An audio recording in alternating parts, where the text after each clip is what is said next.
Hey friends, today we'll talk about how to use motion blur in the Capcut app. This effect can add dynamism and an interesting visual touch to your videos.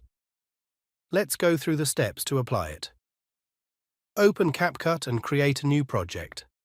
Add photos that will be used in the motion blur effect. Choose images, compress them. Save the project.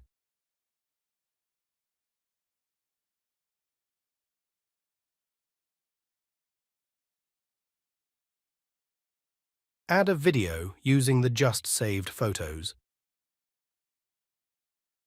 Select the motion blur effect. You can do this by going to the corresponding menu.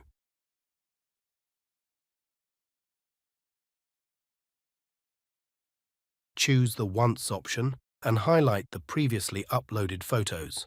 Set the blur level to 50 or according to your preferences. Confirm the selection and save the project. Now your video will have an interesting motion blur effect, adding dynamism to your content. If you have any questions, feel free to ask them in the comments. Don't forget to like the video if you found it helpful and subscribe to the channel. Goodbye, everyone.